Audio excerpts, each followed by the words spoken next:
Hi everybody, today I'm going to talk about some simple linear system theory examples, and I'm considering that this will be a playlist and this will be the first video of that playlist. Depending on the problems I'll be facing, I will be adding more and more videos hopefully in that playlist. Okay, and let's begin with this simple example. And this is a 3 by 3 matrix, a typical Jordan canonical form example, the kind that you usually face in linear system theory classes. Okay, all right. Here, for a given 3 by 3 A matrix, first find eigenvalues and eigenvectors. Okay, that's all right, simple. And then transformation matrices to obtain Jordan canonical form. Okay, Jordan canonical form of the given matrices. Okay, and find the Jordan canonical form of the given matrix. In the section B, transformation matrix is required to be determined, right? And for section C, Jordan canonical form matrix itself is required. Okay, and find the characteristic, and of course characteristic polynomials of the given matrices, and find the minimum polynomials of the given matrices. Okay, there is a little difference between them, and we'll talk about that in a moment. Okay, first let's focus on the part A, which is eigenvalues and eigenvectors. Okay, here this is the typical eigenvalue determination method. Okay, and the explicit explicit term here given here, and I'm looking at this, and okay, let's do this calculation. Okay, and we get this expression, and then since this is a 3 by 3 matrix and there is a one parameter lambda, we will have a polynomial and parameterized by lambda, right? And we need to equate it to 0 and then solve it for lambda. Okay, and the lambdas that satisfies this equality, which is here the characteristic polynomial or the characteristic equation rather, right, is called eigenvalues. And from this equation we determine the eigenvalues of A matrix is 2, 2, and 5. There are two coincidental eigenvalues, alright, and that signifies something. Which means we may not be able to diagonalize the given matrix. That signifies that if we were to find a triplet, let's say 3,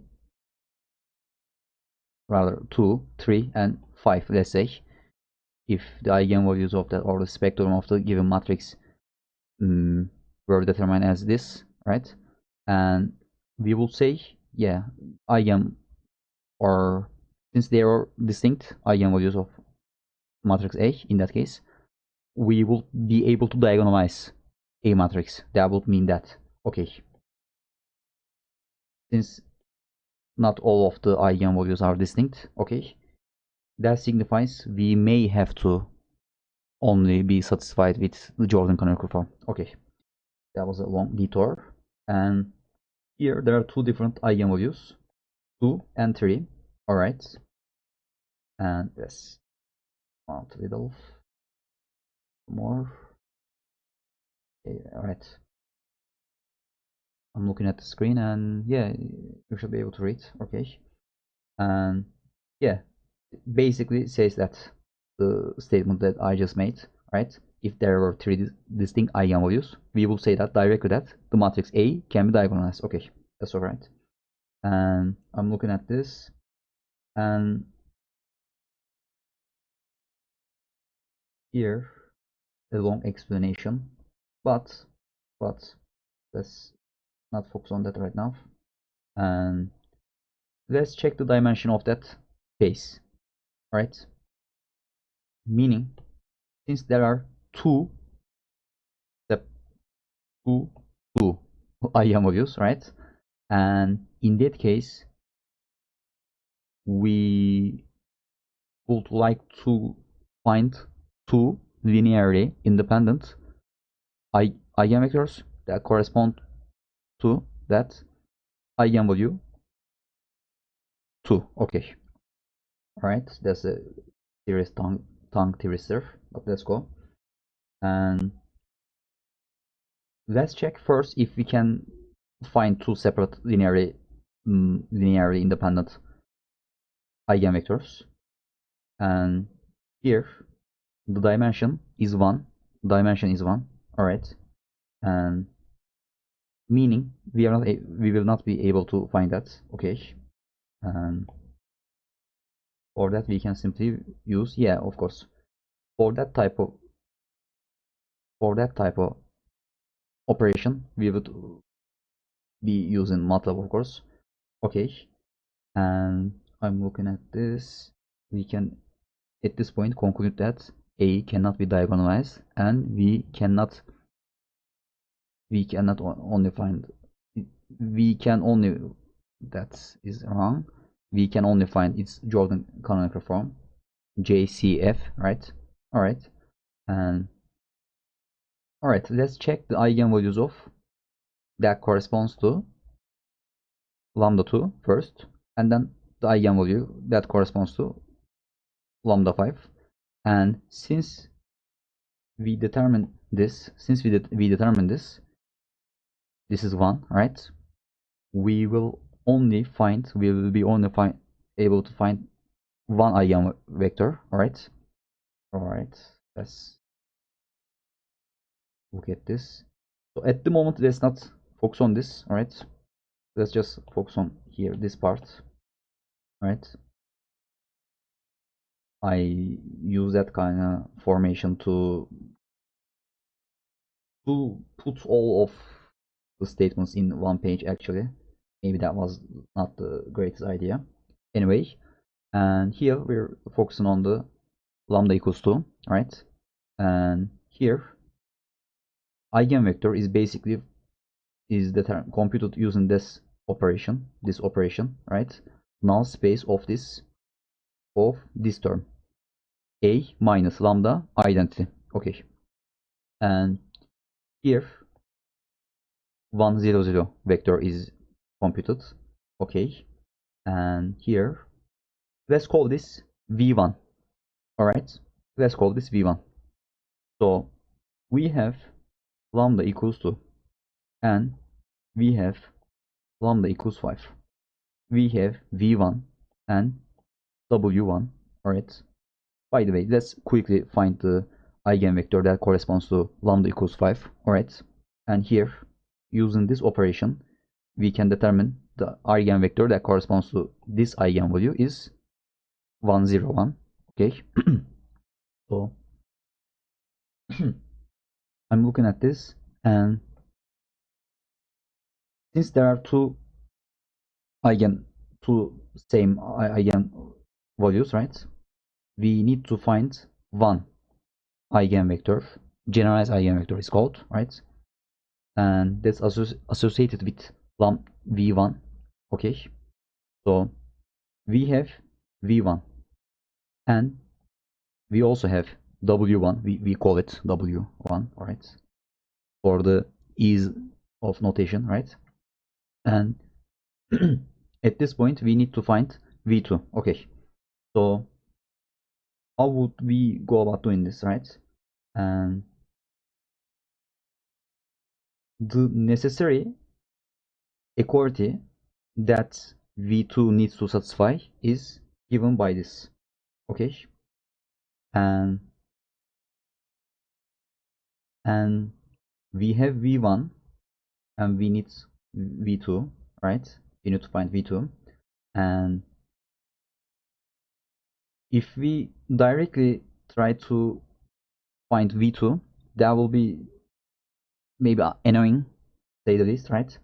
So v2, let's say, I mean, since a is like 3 by 3, right? Or the underlying vector space is 3-dimensional, right? So let's write e1 1 0 0, e2 0 1 0, and e3 0 0 1, right? What are these? These are the vectors that corresponds to the standard basis. Okay, so r3 equals 1 and right, e1 e2 e3. Okay, these vectors spans, or the span of these vectors is 3-dimensional, r3. Okay, so and we need to find v2. All right, and v2, the assumption or the argument here to be made is this: v2 must be one of those, rather e1 e2 or e3. Okay, we need, it's kind of an algorithm or technology, you might consider it that way, right? So let's say, or v2 must be one of those vectors, and let's try three of them simultaneously, and we know that v2 must satisfy this equality. All right, and let me remind you, we have v1. All right, so let's move it later. All right, here basically we just did the, this operation, a minus 2 identity times v2, and for v2 we use e1, right? v2 e1, and we are going to check if that is linearly, if that is, rather, let me just write alpha, right? Alpha times v1, meaning if the answer is linearly dependent on v1, right? Okay, so here this is e1, right? And let's do that computation, and we'll get 0 0 0, and this immediately signifies that e1 cannot be v2. Okay, so we just rule out that possibility. All right, and let's check e2. Okay, and this is 1 0 0. By the way, what was v1? Let's write that down as well, right? v1 is 1 0 0. Okay, v1 is 1 0 0. Okay, here this is, let me ask you this: do you think this vector is linearly dependent of that, this vector and this vectors, are they linearly dependent? And the answer is, of course, yes, they are linearly dependent on each other. And this is the correct one. And let's, for the sake of completeness, right, check this e3, right? Let's see if v2 is e3, right? And we get this vector, and this vector 3 0 3 cannot be written as alpha, where alpha is real number, right, times v1, right? It is not possible, so this is not the correct answer for v2, right? And v2 is e2 exactly. All right, and I basically try to explain that. Let me just zoom a little out. Okay, I basically try to explain that, right? So at this moment we have v2 as well. All right, and since we have v1, v1, v2, and w1, right? We are going to construct, let me erase some of those parts, right? Since we have 3 of the generalized eigenvectors, right? We will construct our transformation matrix, and the procedure is the following, right? v1 and then v2, maybe let me write this in matlab's notation, right? And w1, and they usually signify the dependence of the generalized eigenvector part aspect of the aspect of the problem by using this arrow notation. Okay, and I'm looking at this. Okay, and transformation matrix is given like this, right? And another way of writing this is E equals W1, right? V1, sorry, V1, V1, and then V2, right? And they use that arrow notation as well. And if we have a larger dimensional matrix, we could find E transformation matrix in this notation. Let me write this: U1, U2, U3, let's say, right?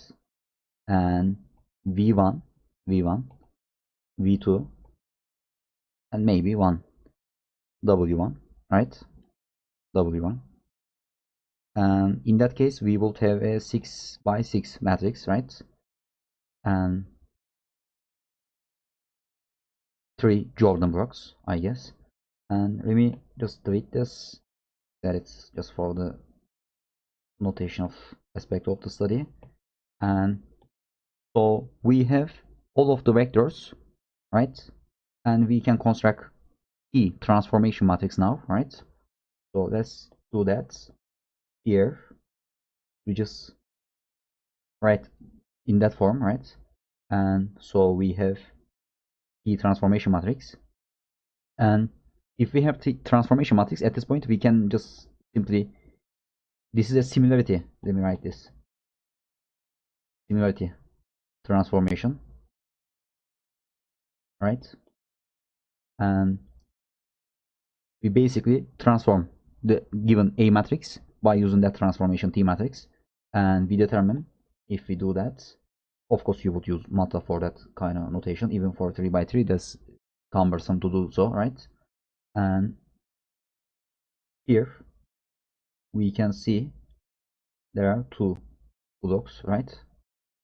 All right, here Jordan canonical form J matrix is this, and for the sake of completeness, again here this is the characteristic polynomial of A matrix, right? And here we found it at the beginning of the problem, and this is the minimal polynomial, right? And we basically determine this 1 number, right, from, let me get this, I want to show that once again. Where is that? Yeah, this one, or rather I should have that as well, I guess.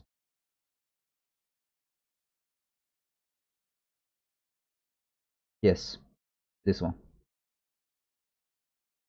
Dimension of this term, right? Okay, dimension of this term here 1, just 1, right? And that means we can only find 1 eigen, I will say proper, right? Proper eigenvector. And then, but we need to find 2, right? We need to find 2, and the second one will be eigenvector, right? That is associated with the proper eigenvector of that lambda equals to, right? Right. That's why we could write 1 here, right? That comes from that. All right, calculation here. If we have this, we can basically state these two sentences, right? And here algebraic multiplicity is 2, right?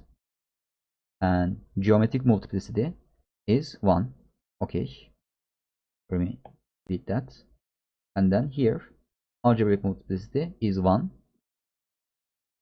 for lambda equals 5. Algebraic multiplicity is 1. All right, let me show that, right? And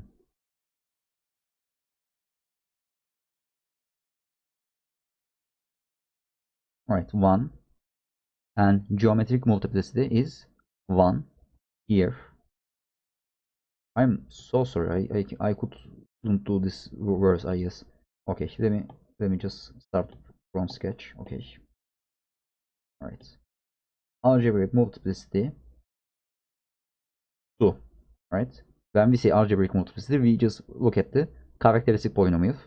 All right, and here algebraic and we are talking about lambda equals 2, right? And that's why we can write 2. Okay, and then for lambda equals 2, geometric multiplicity. Lambda equals to, when we say geometric multiplicity, we just look at the minimal polynomial, right? Here, this is 1. All right, and for lambda equals 5, right? Algebraic multiplicity again for characteristic polynomial, right? Here, this is 1, right? And then geometric multiplicity again, we check the minimal polynomials, right? And this is 1. All right, that's the end of this section. And let's do the same exact computation for another matrix we call B, right? Here, first compute the eigenvalues. Here, if we can do that, right, we'll get this 3 tools, right? And there is only one distinct eigenvalue, it says, right? And you may think that, hey, that's, I guess, will be more complicated, but actually it's a standard procedure, right? To be honest with you, I would find that kind of problem a little bit more easier, right? And so let's calculate this. Let's calculate this, and the answer is 1. And the answer is 1.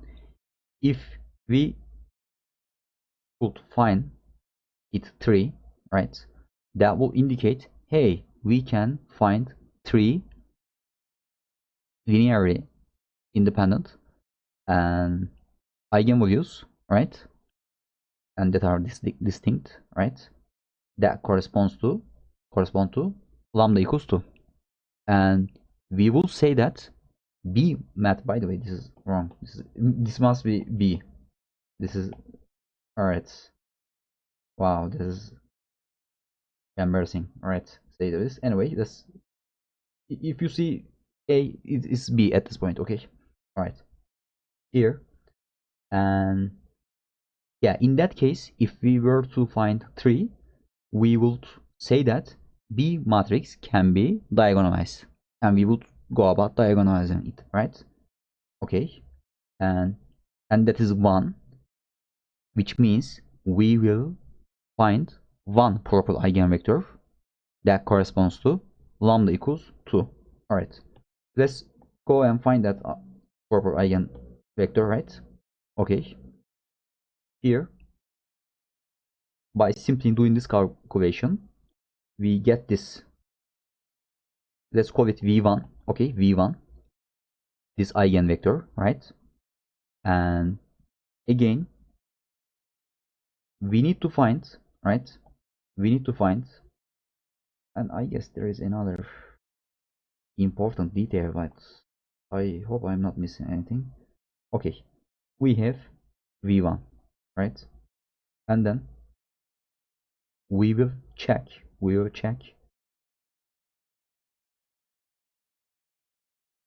the square of that expression, right? Rank of null space, right, of a minus 2 identity square, right? We will check this, and also we will check for the cube as well, right? And after doing that, we will determine for this specific problem there is v1 and then there is v2. It's not like v1 and v3. It's not like that. The chain is not in that form, right? And then we will find v3. Okay, for this specific problem, it's I guess the geometric structure is like that. Okay, let's go with that. And since this is 1, that also signifies there is one Jordan block, and we can basically write Jordan canonical form in that, right, given expression. And but we need to find transformation matrix as well, right, of that problem. And here we need to find v1, v2 and v3, right? And those three matrices must satisfy that equalities, right? And these constraints must be satisfied. These constraints must be satisfied, right? And let me look at this a little bit. Yes, we have v1. All right. And we need to find v2 and v3, right? And let's start again. Let's start from the final. Let's start from the end of that chain, right? It's called chain here. This is the chain, right? Let's start from the end, right? v3. Again, v3 will be chosen one of the standard basis vectors, right? e1, e2 and e3 we called it, right, before. All right. And let me look again. Yeah, that's the part that I've been talking about. All right. And here we will pick e3 as one of those e1, e2 and e3, right? e1, e2, e3. Okay. Here let's try one by one simultaneously, right? Okay. Here this is the constraint, and this is e1, this is e1, right? And the result of this computation is 0. And whenever we see 0, that immediately directly implies that v3 here, this is v3, or we were checking that if this is v3, right? And v3 is not this. All right, let's rule out that possibility and move on to the other one, right? Here this is e2, and we just computed this and we find this, and this is not 0. At this point we only look at whether it is 0 or not, right? And this is not 0, and we will say here v3 can be e2, right? e2, let me write e2, right? Okay. And again for the e3, right, here this is not 0 vector, right? And we can state that v3 can be e3. All right. Here we are looking at v3 and v2, right? If v3 is e2, right?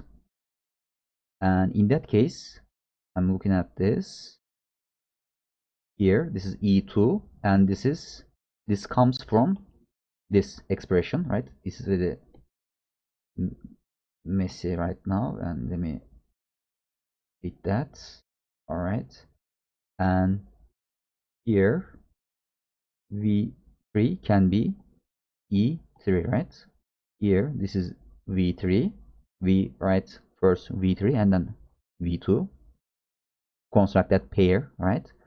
Here this is the v2. All right, it can be this or this, but we are not sure at the moment. I'm not saying we can use this or this, it doesn't matter. No, it can be this pair or this pair.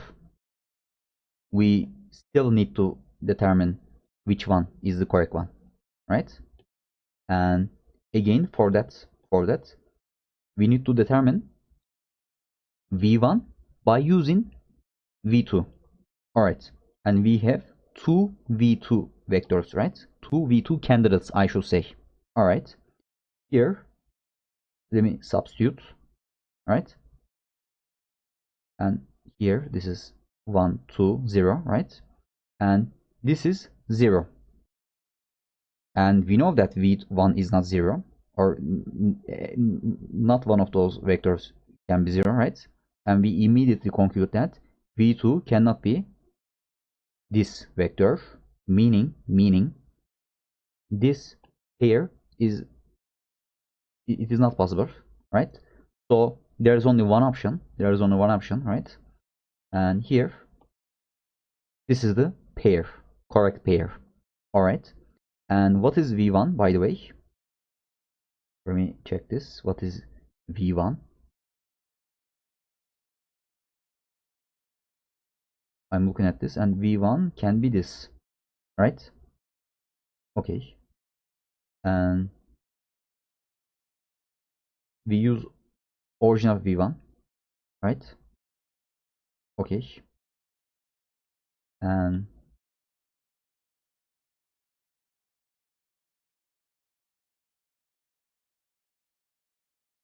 I'm thinking if we can use, no, I'm sorry that I said something wrong. Okay, in the first part we determine v1 as this, right? And then we determine v1 from v3 and then v2, and then we determine from those vectors, right? And we find this, right? And this is linearly dependent on this vector, right? This is the v1 we computed at the first section, right? And but we will need to use v1 that we computed from v3, or rather v3 and then v2 and then v1, right? We will use that v1 we computed from v3 and then v2, right? Okay, that's kind of important. I mean, at the end you will still need to check using matlab, right? Okay, so these are the vectors, right?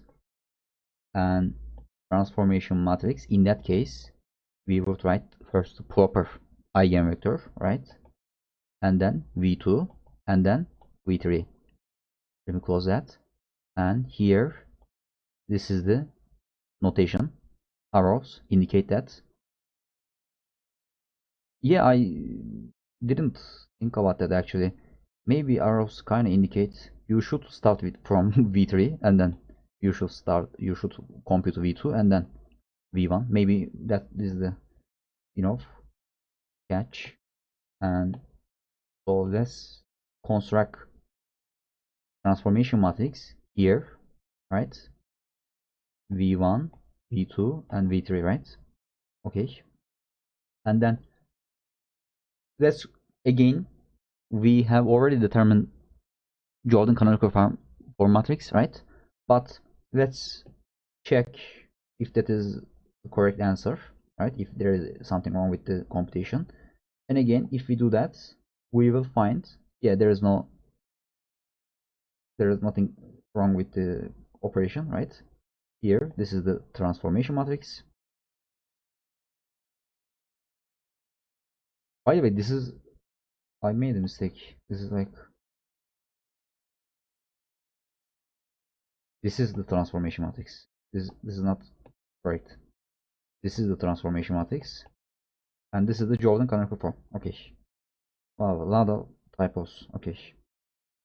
And here, this is the characteristic polynomial, and this is the minimal polynomial. And let's remember, where did we get this one number, right? We just check the right? A minus. We just check this and we determine that was 1, right? Let me check that. Rank null.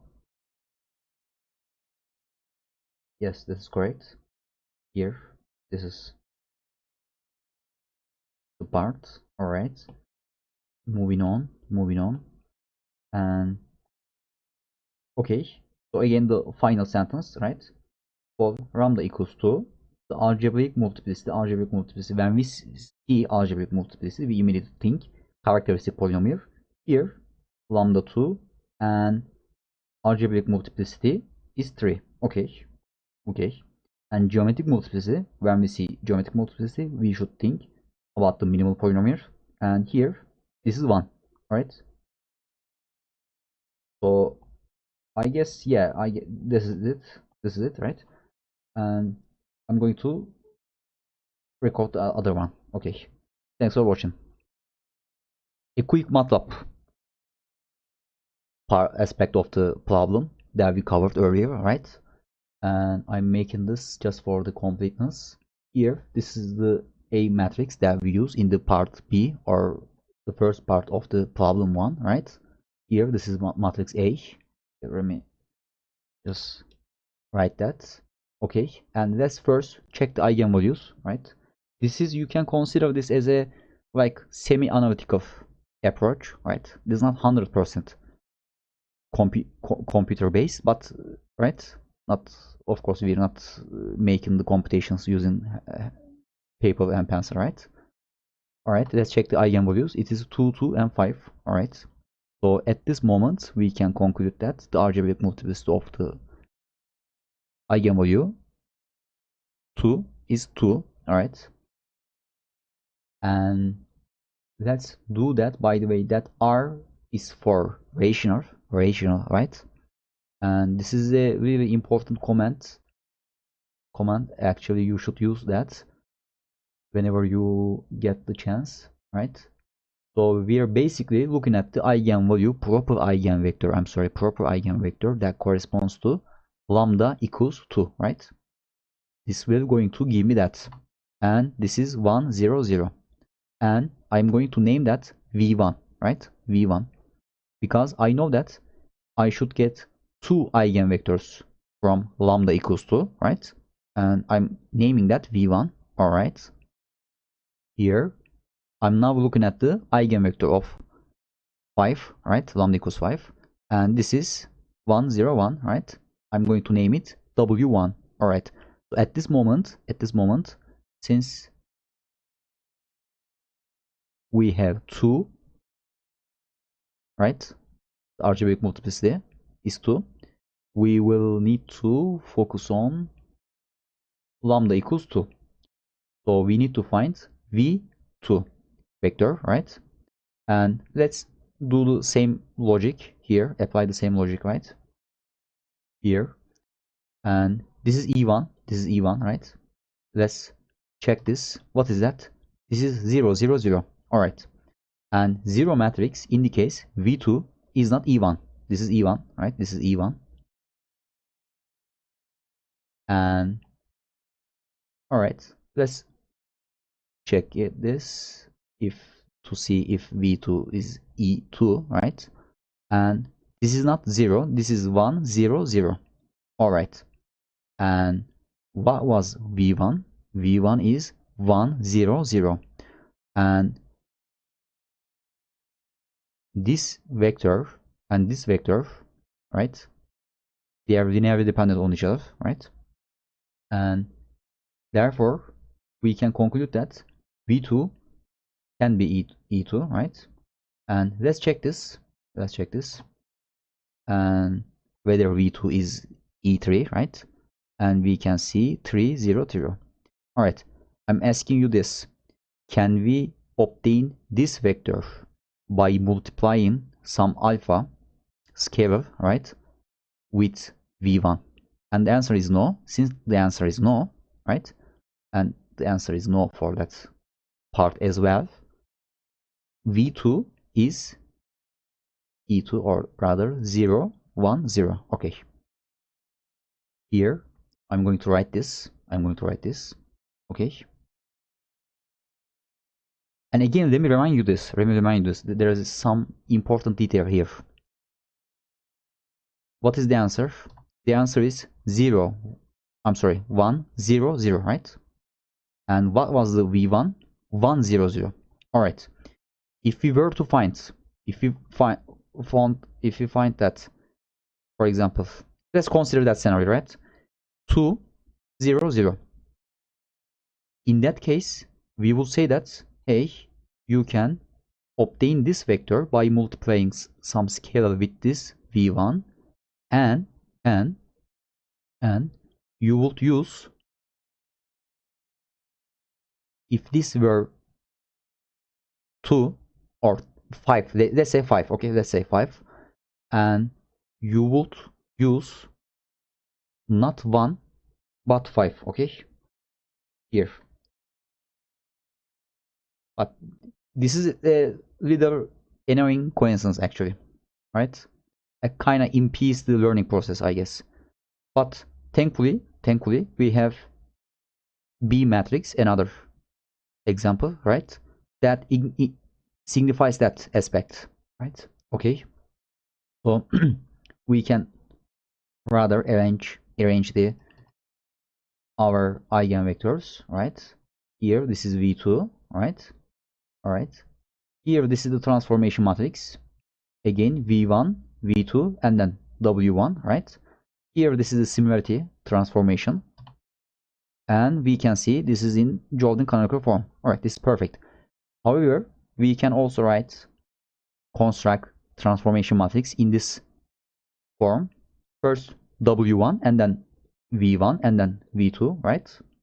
Okay, let's try that again. Let's keep that in mind, right? Those at the upper side of the matrix.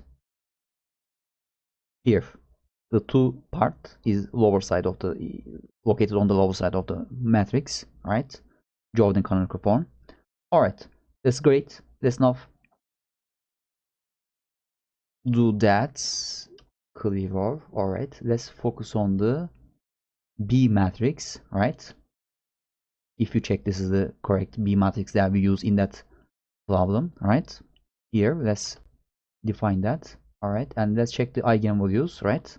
Eigenvalue 2 2 2. All right, that means we have lambda equals 2 and whose algebraic multiplicity is 3.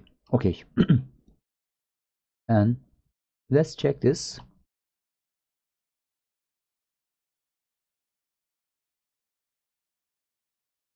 The proper eigen,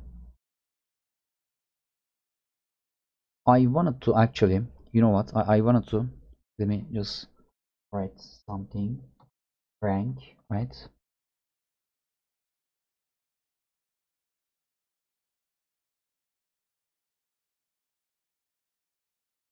I think I wanted to do this operation, right? I just wanted to see the rank of that, right, vector, or the space rather. This is 1. Sorry, here let me write 2, right? Let me write 3. Okay, and this is exactly, all right, let me, yeah, see, all right, here, what is this? This is 1. If we were to find 3, we will say that, yeah, we can find 3 proper eigenvectors that correspond to lambda equals 2, right? Our only eigenvalue, and we will say that B matrix can be diagonalized. All right, perfect. However, we've determined 1. We can only find 1 proper eigenvector. All right, let's check this rank of this expression, right? This is 2. Again, not 3. If that were to be 3, we would do another thing, right? Okay, and let's check this, and this is 3. We have reached the number 3, which is the underlying vector space, right? dimension of the vector space. All right. So, and when we see the rank or the dimension is 3, we can determine V3 by using E1, E2, and E3. All right. And here, let's write that, right? This is lambda. This is lambda. Let's check this. And this is 0. When we see 0, that means V3 cannot be E1. E1 is out of the possibilities, right? Okay. Here, let's check this. Is this 0? No, this is not 0. That means V3 can be E2. Alright, perfect. And let's check this. Is this 0? The answer is no. So V3 can be E3. Alright, let's move on. Right? Here, we just store that, right? We just store 1, 0, 0 and 1, 2, 0, right? What are these? These are V2. These are V2. And we are trying to basically, if this is the correct V2, we would get the correct V1, right? Okay. What was the V1? V1 is this. This is like kind of a, bound. You remember in ordinary differential equation, the boundary value problems. I mean, I know that's totally irrelevant, right? Unrelated to that, but there is for some reason, an underlying similarity, I feel like, right? We start from one location, but we end up in some point which we know, right? Okay, or some type of optimization, I guess. But ordinary differential equation or the boundary value problem is more suitable, I guess. Okay, this is V2 and we are trying to find V1. Or if that is something linear dependent on V1, we will say, yeah, this is correct V2. All right, let's check this. Oh, this is 0. That is not even something that is not linear dependent on V1. This is directly 0. And we will say that this E1, actually this is E1, is not V2. Alright. Here, let's check this. 2, 0, 0. And that is really important. This is like to me, the most critical part, right? In this problem. Here, this is 2, 0, 0. And what is that? 1, 0, 0. Right? And this, we can obtain this vector by multiplying some alpha scalar with this vector, right? Alright. And we will use not 1, 0, 0, but this 2, 0, 0 as our correct V1 vector. Okay? That's really important. Okay. Don't use like as a, without thinking, right? Saying this is 1, 0, 0 and that is like V1. Okay, don't do that, right? Okay. And we just constructed, right? V1, V2 and V3, and then we just construct our transformation matrix. Let's see what it is, right? Here, this is it. And let's check the B, right? Okay. This is the Jordan canonical form. Here, we can see that. Alright. And that's it, I guess. Thanks for watching.